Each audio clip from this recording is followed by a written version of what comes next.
After being woken up several times during the night by the sounds of the typhoon trying to rip the steel roof off the building across the street,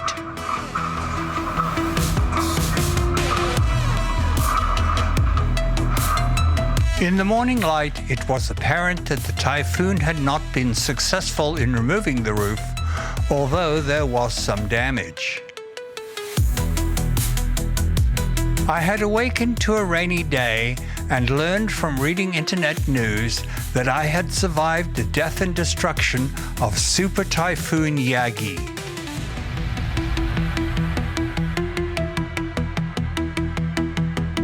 I stepped outside the Golden Legend Boutique Hotel to survey the damage. The first thing I noticed was that life seemed to be going on as usual in the streets, as the district was not flooded. Then I heard the sound of a chainsaw on the next block. There was a large group of local people helping to remove a storm-felled tree blocking the street.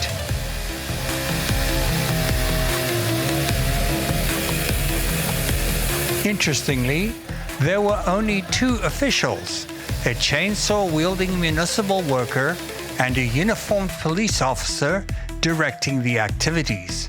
Everyone else appeared to be local volunteers.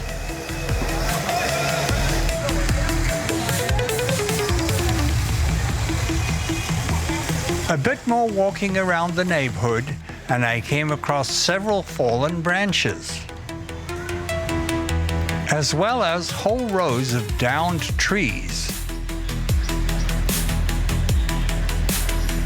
I tried to get money from the ATMs, but they were not working.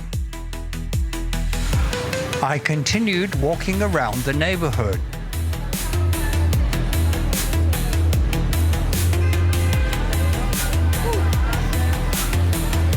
And then over to Ho Hoan Kiem, or Sword Lake.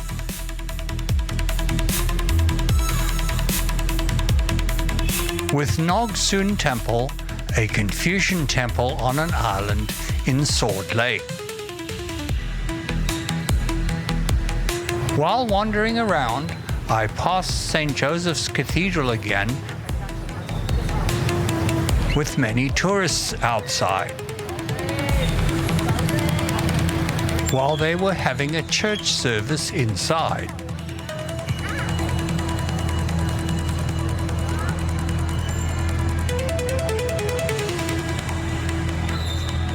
For lunch, I decided to try my first ever Vietnamese bánh mì, the legendary sandwich of Vietnam.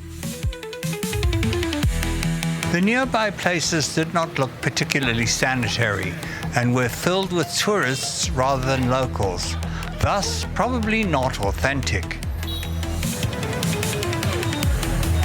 I found a small bánh mì place on the corner of a back street where the locals were buying sandwiches.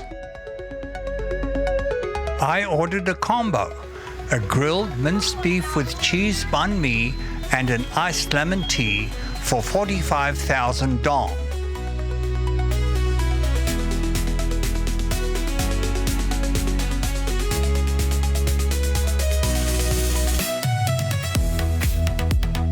The bánh mì, made in front of the customers,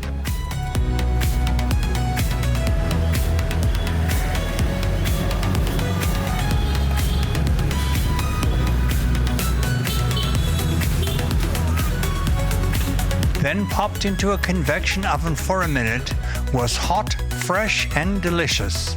No wonder it's so popular, as it beats a burger any time. I walked past the decorative Hanoi sign and over to the Lotus Water Puppet Theatre in the hopes of finding something to do. The Water Puppet Theatre, a traditional Vietnamese art form, was mobbed by tourists, and its two performances of the day were already sold out.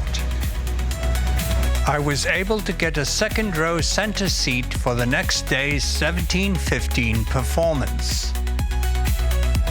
I continued my meanderings about the neighborhood.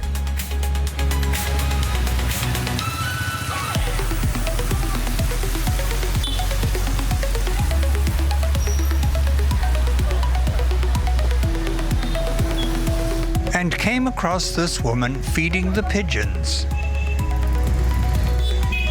Darkness was falling, and I decided to try some authentic pho, the iconic Vietnamese rice noodle dish. The place my travel agent had recommended was crowded and had a long lineup.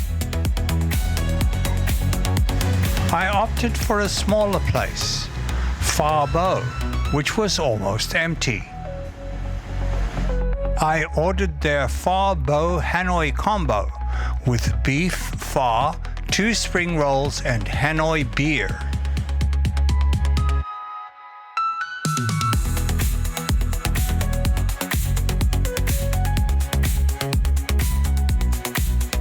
The food was very tasty, and the management kindly allowed me to film inside their kitchen. After a quick stop at the neighborhood Circle K for supplies, I went back to the hotel in the hopes that tomorrow would be more fun. Thanks for watching. Please like and subscribe.